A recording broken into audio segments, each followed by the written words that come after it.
Coming up, what gave this woman the psychic power to accurately predict earthquakes? I just sat there and cried because I knew people were going to die. And I spent the next 6 hours on the telephone trying to warn people that a major quake was going to hit Mexico.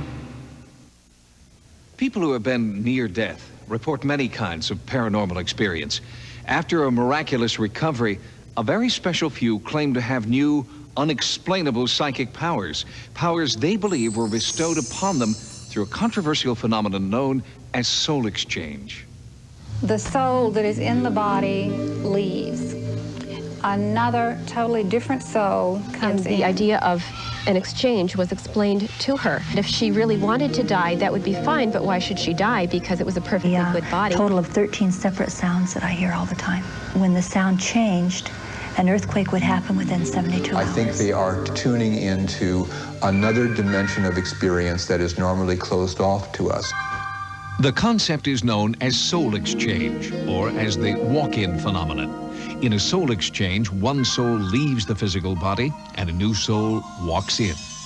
Well, a walk-in is a highly developed soul from previous lifetimes who has earned the right, if he wants to come into an adult body to complete a project that he would like to do. The walk-in or soul exchange occurs at a time of personal crisis. Individuals recount feelings of severe physical or emotional pain, even a death wish. After the transformation, they experience profound changes in their lives. I took all the pills in the bottle and drank some of the alcohol. The headache was so bad that my insides ached. All I said was, I want out. I want the pain to stop. The purpose of a soul exchange is always to have a being come into a body that is more highly evolved and is coming here for the purpose of helping the earth evolve. For a precious few, the supposed soul exchange triggers miraculous, new, and unexplainable talents. Charlotte King's experience has been remarkable. In December of '76, I overdosed on a combination of Valium and brandy. But fortunately, I guess I didn't take enough to give me a fatal overdose, but I was in a real bad state for quite a few hours. And I heard the word that the doctor had admitted me and that I would have to stay there.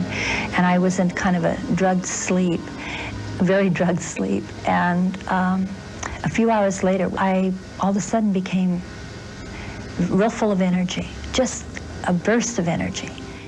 Charlotte believes she left the hospital literally a new person, one with an uncanny talent to predict violent seismic activity around the world.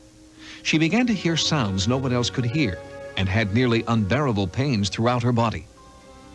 In the way that I predict the earthquakes, the way that I forecast the earthquakes, is through the sound, and the combination of sound and pain tells me where the earthquake will take place. But her newfound talent was emotionally painful. In 1985, she sensed a quake in Mexico City, but no one would listen. I was working at a computer company in Sacramento in 1985 in September, and I began having headaches. And I went to my boss, Paul, and I said, Paul, I've got to go home. He said, why? I said, there's going to be a major earthquake. And he said, where? And I said, Mexico. And he said, there better be. And I went home. And I spent the next 6 hours on the telephone trying to warn people that a major quake was going to hit Mexico. Nobody was interested. Nobody cared. And I just sat there and cried because I knew people were going to die, and there was nothing I could do about it. As the sounds and pain persisted, Charlotte got in touch with Christopher Dodge at the Library of Congress. He began tracking her predictions as part of Project Migraine. It was absolutely understood from the very beginning that Charlotte must call me up before the earthquake, and that it must be recorded and it must be witnessed. And of course, I felt sure that those restrictions would thoroughly discourage her from undertaking to do something like that. In fact, I was hoping that it would, but it didn't. And in rapid sequence, she proceeded to predict major events.